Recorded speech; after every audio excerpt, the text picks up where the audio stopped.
Shivaya. Om Namo Bhagavate Vasudevaya. Narayanam Namaskritya Naram Chaiva Narottamam Devim Saraswatim Vyasam Tato Jayam Udirayet. Nashta Prayeshu Abhadreshu Nityam Bhagavata Sevaya Bhagavate Uttama Sloke Bhaktir Bhavati Neshtake.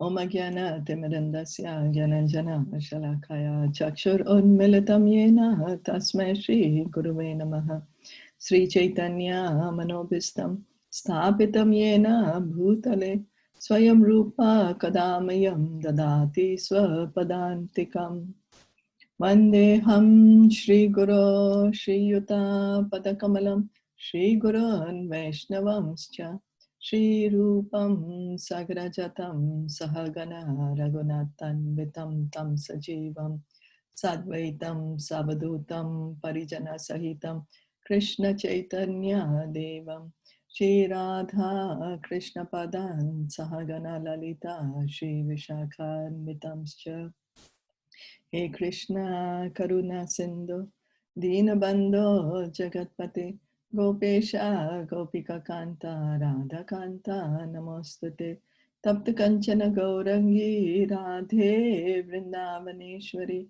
Rishabhanu Sute Devi Pranamami Hari Priye Nama Om Vishnu Padaya Krishna Prishtaya Bhutale Srimate Bhaktivedanta Swamin Iti Namine Namaste Saraswati Deve Gauravani Pracharine Nirviseshasha Shunyavadi Paschatya Deshatarine Manchakalpa Tarubhyascha Kripa Sindhu Bhaevacha Patitanam Pavanebhyo Vaishnavebhyo Namo Namaha Jai Sri Krishna Chaitanya Prabhu Nityananda Shri Advaita Gadadara Shri Vasadi Gaura Bhakta Vrinda Hare Krishna Krishna Krishna Hare Hare Hare Rama, Rama Rama, Hare Hare. So we continue reading from Srimad Bhagavatam. We are on Canto 3, Chapter 4, Text 34. Dehanyasam chatasyevam dhiranam dhairyavardhanam anyesham duskarataram Pashunam Viklavatmanam. The Lord's glorious acts and his appearance of various transcendental forms for the performance of extraordinary pastimes in the material world are very difficult for anyone other than his devotees to understand, and for the beasts, they are simply a mental disturbance. Purport by His Divine Grace, A.C. Bhaktivedanta Swami Srila Prabhupada. The transcendental forms and pastimes of the Lord, as described in Bhagavad Gita, are difficult subject matters for those who are not devotees to understand. The Lord never reveals himself to persons like the Gyanis and Yogis, and there are others who, because of their envying the Lord from the bottom of their hearts, are classified amongst the beasts, and for such envious beasts, the subject matter of the Lord's appearance and disappearance is simply a mental disturbance. So Krishna, as we say that if somebody does not want to know us really, somebody is envious of us, we will not reveal themselves our most innermost feelings. We won't reveal to them what is truly in our heart. We will not introduce them to our loved ones. We will have a very cordial relationship with them. You know, we'll respect them, of course, because we are supposed to respect everyone. But we will not have that warm relationship. So there are certain classes of people who really don't want to know Krishna. They don't want to know who's God. And then because of that, Krishna does not reveal himself. So here there's a certain kind of people who Krishna doesn't reveal himself are called the Gyanis, because they just think that the end goal is knowledge. So that's what Krishna gives them. He gives them knowledge, but he does not reveal to them, because Krishna is always reciprocating with our desire. What do we desire? That's how kind and merciful he is. And then the yogis, because they want to have some mystic power, so he just gives them that. And somebody who's even more advanced in yoga, they might reach to the position of the Paramatma, that, or they might realize that there is Paramatma in the heart and in the heart of every living entity. That's the perfection of yoga.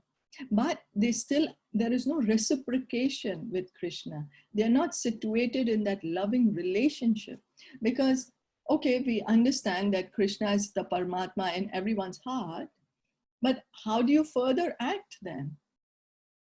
And so there are others who are simply envious of Krishna. They negate the personality of Krishna. They want to totally kill Krishna as a person.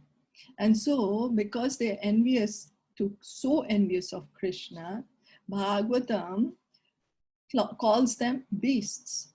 It's such a heavy term, and we might say, oh, why, how come?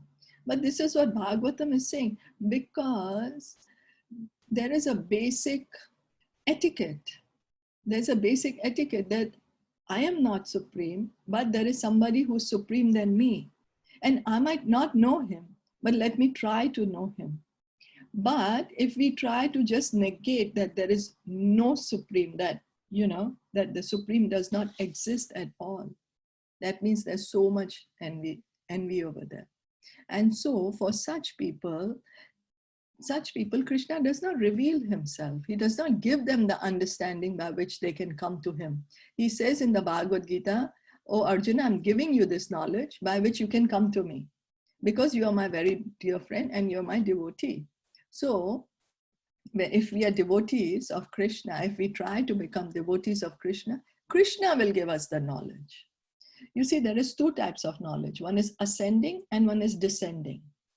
Ascending knowledge means by my own mental capability, my own logic, I'm trying to gain superior knowledge. And then the descending knowledge is which I receive from the authorities. So the sure way of spiritual knowledge is to receive from the authorities. Why? Because it's totally spiritual.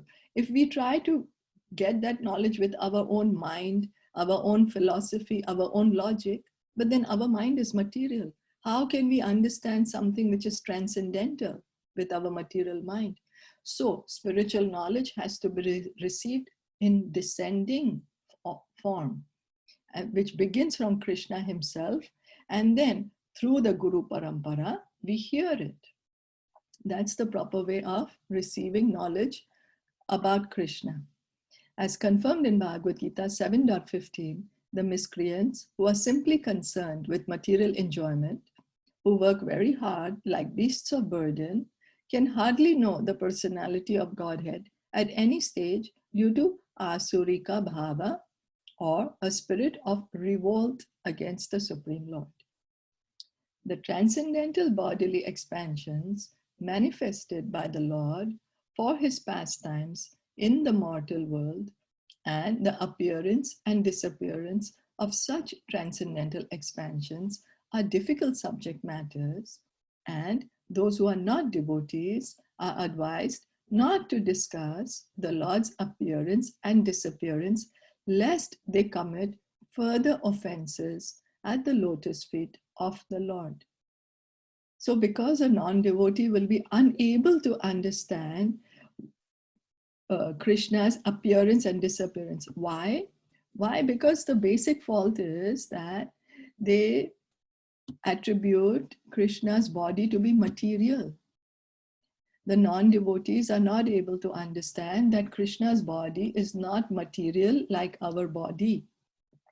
We are inside the body. We are actually spirit soul. We are actually Brahman. But now, because we are thinking we are the body, so when we see Krishna in the material world, we think even he has gotten a material body. You know, that is our misunderstanding. For example, if the example is given that if the president of a country visits the prison out of his goodwill to see, okay, which prisoners can be let loose in society, which are reformed. So he comes into the prison to speak to the prisoners and maybe give them good counsel. Now, because we see the president in the prison, if somebody says that, oh, the president is a prisoner, then is that a fact? Or is that person making a mistake? That person is mistaken. The president is just visiting inside. He is not a prisoner then. Similarly, Krishna comes to this material world for our benefit, to attract our hearts and to tell us about the truth that we are eternal souls and that this material world is not our real home and that we belong to the spiritual world in one of the Vaikuntha planets. The more they discuss the transcendental appearance and disappearance of the Lord in the Asuric spirit, the more they enter into the darkest region of hell, as stated in the Bhagavad Gita 16.20. Anyone who is against the transcendental loving service of the Lord is more or less a beastly creature, as confirmed in this verse of Srimad Bhagavatam. So we might say, oh, such strong words, but because if we are not connected to Krishna, who is our maintainer, our creator, and then we disregard him to the sense that we want to kill him. So, for example, we have our parents, they bring us up, they protect us when we are the most vulnerable. When we are babies, anything can happen to us. If our parents don't protect us at that time, anybody can harm us. Now, if the same parents, after we grow up, and then we start disregarding them and we kill them, we insult them, we don't respect them, and we literally kill them, then what does it say about us? Right? It's not a good thing to do at all. We will be called beastly, that how could you kill your parents who brought you up and who loved you so much? Similarly, Krishna is our eternal Father. He's the one who's maintaining us. He's protecting us always, not only in this body, but he continues to maintain us even after we get liberated. And so that's the reason Bhagavatam uses such strong words to bring us to our senses, to wake us up, to wake up our consciousness. Hey, what are you doing? You know, that's the reason Bhagavatam uses strong words. Is that okay?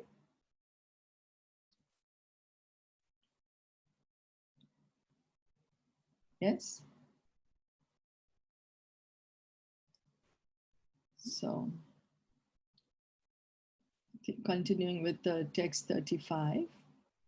Atmanam cha kuru shrestha krishnena manak shekshitam dhyayan gate bhagavate ruroda prema vivalaha. Understanding that he was remembered by Lord Krishna, while quitting this world, Vidura began to cry loudly, overwhelmed by the ecstasy of love. Vidur was overwhelmed by the ecstasy of love when he understood that Lord Krishna, the Supreme Personality of Godhead, thought of him at the last moment. Although he thought of himself as insignificant, he was remembered by the Lord by his causeless mercy. Vidur accepted this as great favor, and thus he cried. This crying is the last word in the progressive path of devotional service. One who can cry for the Lord in love is certainly successful in the line of devotional service. Sorry, I just wanted to ask one question. I think something went wrong with my microphone. Oh, okay. From the previous one. Mm-hmm. I just wanted to ask that, as we all know, that the talking about Krishna's pure appearance and disappearance is so purifying. Mm-hmm. So, but here they are saying that if somebody talks, so is it because that they are not the pure devotees, No, or why? so we have to see how are they speaking about Krishna? Are they trying to understand Krishna out of sincerity? Or I really don't know about Krishna. Let me try to find out. I don't know who's God, what's happening, but let me try to find out about who is Hmm. God. Hmm.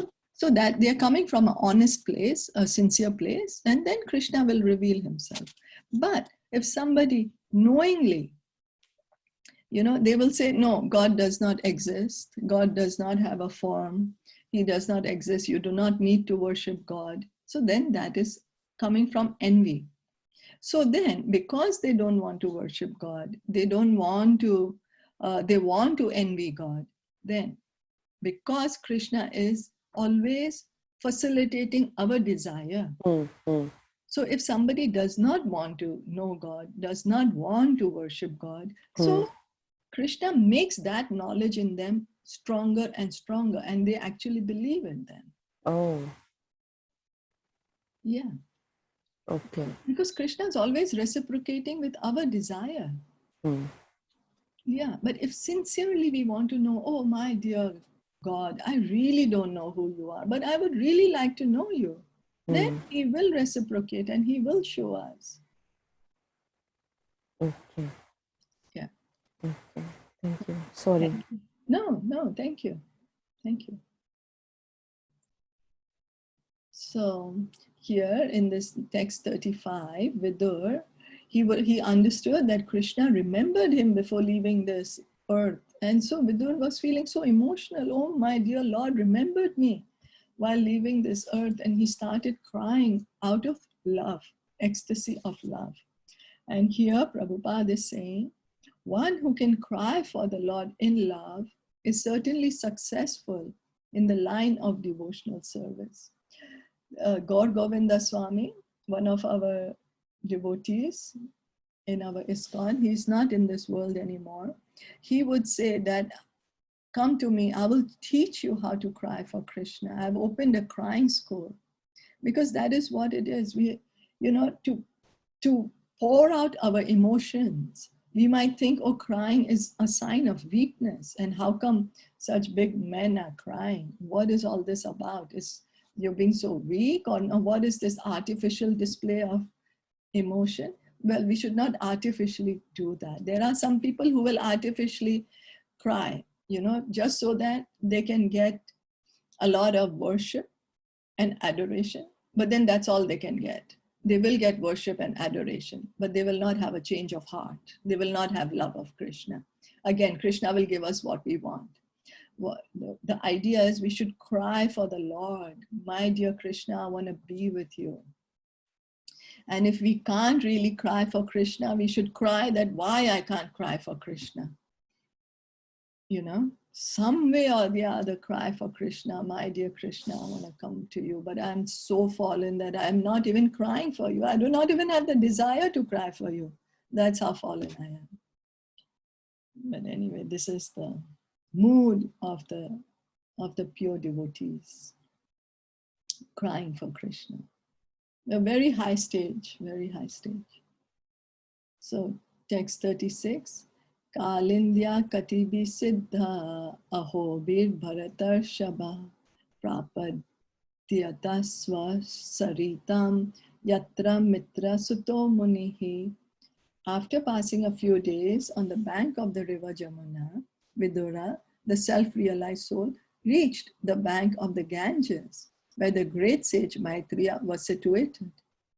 Thus end the Bhaktivedanta purports of the third canto, fourth chapter of the Srimad Bhagavatam, entitled Vidur Approaches Maitreya.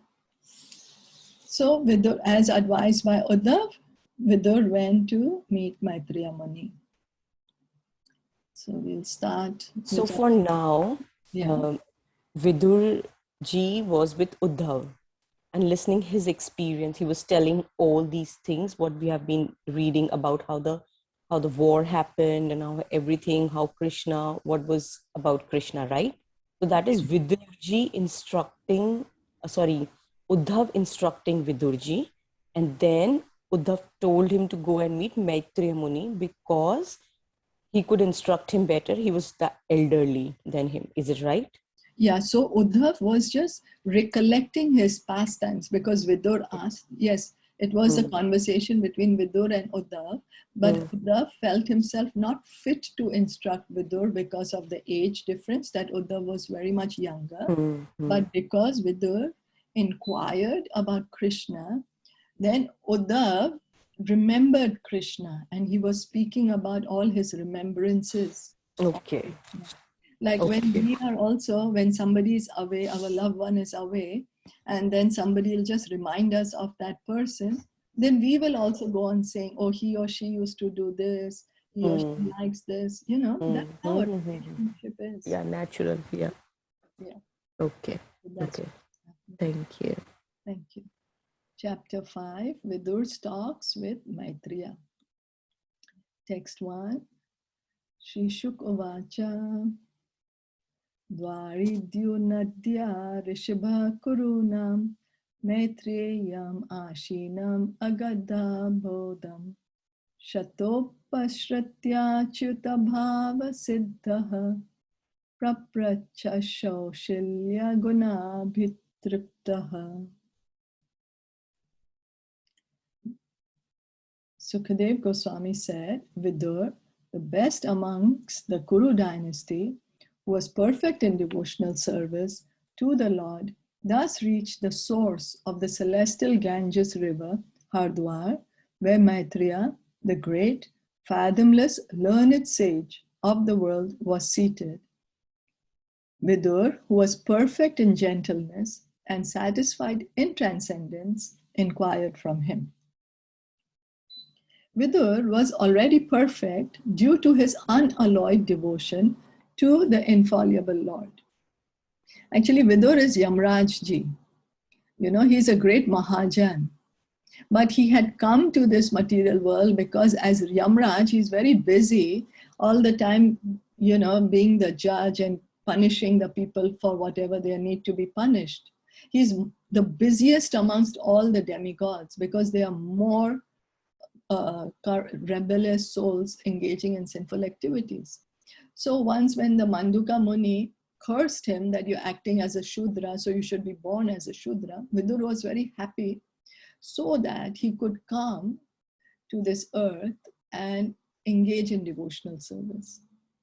Because devotional service is so pleasing that that's what a pure devotee wants to do, only engage in devotional service. The Lord and the living entities are all qualitatively the same by nature, but the Lord is quantitatively much greater than any individual living entity. So, we and Krishna, we are the same and yet we are different. So, if somebody says, are you God? We have the same quality of God, but not in quantity. We are tiny, tiny, tiny Krishnas, parts of Krishna actually, because Krishna is Satchidananda, we are also Satchidananda. But quantitatively, Krishna is unlimited. I'm sorry. And we are 1/10,000, the tip of a hair. How small is that? I'm sorry. Our size is not of this body, actually, what we see. Our size is 1/10,000, the tip of the hair. That is the size of the soul. He is ever infallible, whereas the living entities are prone to fall under the illusory energy. So Krishna is infallible. He never comes under the control of Maya. Never. Whereas we, the living entities, are always have that tendency that we might come under the control of Maya. And that's how we come here to this material world. Vidur had, and so it doesn't mean that once a soul becomes liberated, he becomes as great as God. No. We can never become as great as God. Our size is eternally 1/10,000, the tip of a hair. And the size of Krishna is eternally unlimited. Vidur had already surpassed the fallible nature of the living entity in conditional life due to his being achyuta bhava, or legitimately absorbed in the devotional service of the Lord. This stage of life is called achyuta bhava siddha, or perfection by dint of devotional service. Anyone, therefore, who is absorbed in the devotional service of the Lord is a liberated soul and has all admirable qualities. So devotional service actually begins on the liberated platform. Brahma bhuta prasanatma na sochati na kankshati sama sarveshu bhuteshu mad bhaktim labade param. When one actually becomes liberated, one engages in pure devotional service, because at that stage one realizes that, yes, I am an eternal soul. And then my duty as a soul is to engage in loving devotional service unto Krishna. That is true liberation. So the learned sage Maitreya was sitting in a solitary place on the bank of the Ganges at Hardwar, and Vidur, who was a perfect devotee of the Lord and possessed all good transcendental qualities, approached him for inquiry. Was that okay? Any questions or comments? No, it's clear. It seems clear, yeah. Then there is a lot of technical, the Vidur and Maitreya is a lot of knowledge is going to be spoken in this canto. No, but this one is the Shuka Uvacha, right? So Sri Sukdev Goswami is telling Parikshit Maharaj about it. That Vidur right? has reached to Maitreya Muni. Maitreya Muni. Vidur is going to be placing questions to Maitreya Muni. So previously, Vidurji was in Badrika Ashram. No.